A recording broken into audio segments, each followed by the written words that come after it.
حضرت عباس حمیدی صاحب کی خدمت میں کوئی تشکیل دے رہا ہے، ان کے استقبال میں بھی بدن کریں سے بات کرے محمد والا محمد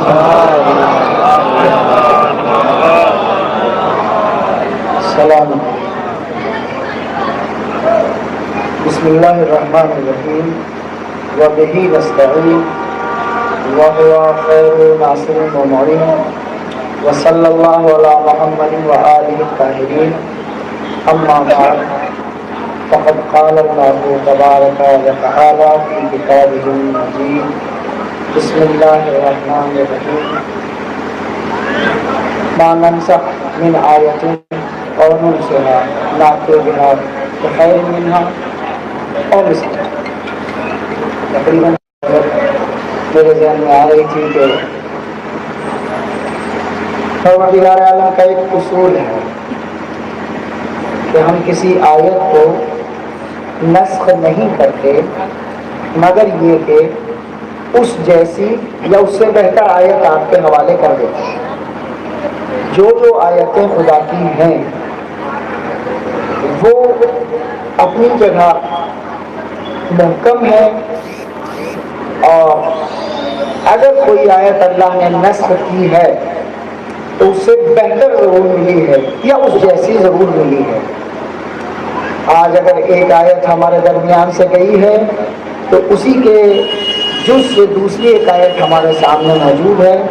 انشاءاللہ اگر اس سے بہتر نہ صحیح تو اس جیسی ضرور ہوگی، اس لیے کہ اس نے جس محاذ پر علم اٹھایا تھا ہمیشہ اس کا علم بلند رہا. انشاءاللہ اس کا خلف صالح بالکل اسی طرح سے اس کے علم کو جھکنے کبھی نہیں دے گا، یقین ہے. میں جو دیکھ رہا ہوں، جو میں نے اس چھوٹی سی مختصر سی زندگی میں دیکھا، ہمارے سامنے ہی رہبر بنے اور ہمارے سامنے ہی وہ آج ہمارے درمیان سے چلے گئے ہیں. ہم نے ان کی زندگی کو دیکھا ہے، بڑے نزدیک سے دیکھا. سب نے جو میری عمر کے افراد ہیں انہوں نے دیکھا ہے اس چیز کو دیکھا ہے. یعنی یہ وہ حیدر کا بیٹا ہے جسے ہم نے اپنی آنکھوں سے دیکھا ہے، جس کے اندر صفات حیدری سارے کے سارے موجود تھے. زہد تھا تو حیدر جیسا، کرم تھا تو حیدر جیسا، شفقت تھی تو حیدر جیسی، یتیم پروری تھی تو حیدر جیسی، علم تھا تو حیدر جیسا، کرم تھا تو حیدر جیسا، شجاعت تھی تو حیدر جیسی.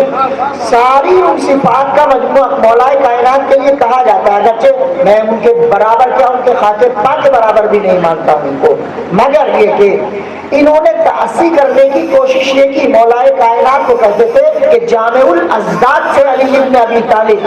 ہم نے ان کو ہی دیکھا، ہم نے ان کو نہیں دیکھا، صرف کتابوں میں پڑھا.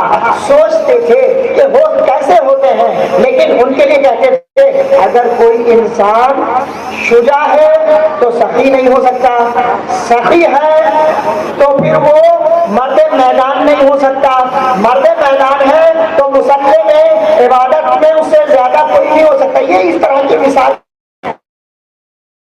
ہے.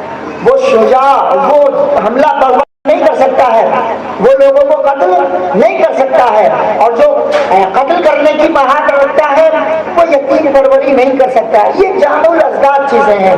یعنی جس دل میں شجاعت ہوتی ہے وہاں کرم کم ہوتا ہے، وہاں رافت کم ہوتی ہے.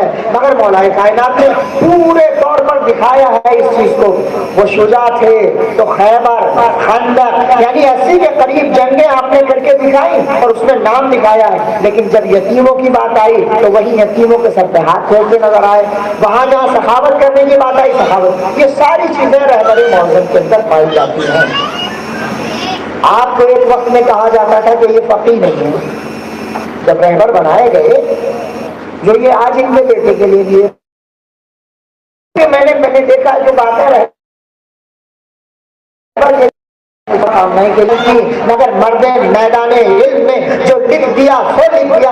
اس نے کہا کہ یہاں فتوے بدلا نہیں کرتے، یہ کوئی ایسی دکان نہیں ہے جہاں روز فتوے مل جائے. ایک فتوا ہوتا ہے، جب فتوا مفتی کے مرنے کے ساتھ گا، مفتی سے پہلے نہیں مر سکتا. جو فتوا دے دیا وہ دے دیا. لہذا آج بھی جو آئٹم بم سے متعلق فتوا دیا تھا ان کے جیتے جی وہ فتوا قائم رہا، جیتے جی وہ فتوا قائم رہا. لہذا آپ میں ادھر نہیں جانا چاہتا چونکہ آپ لوگ زیادہ سوچنے لگیں گے کہ میں ایسی باتیں کر رہا ہوں. میں وہ جو زمینی باتیں ہیں وہ کرنا چاہتا ہوں.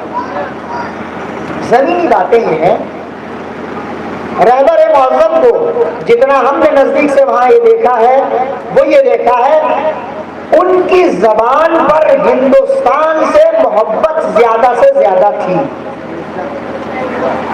جب بھی کوئی ہندوستانی ان سے ملنے گیا انہوں نے احترام کی نگاہوں سے دیکھا اور کہا کہ ہندوستان کی قدر کرو.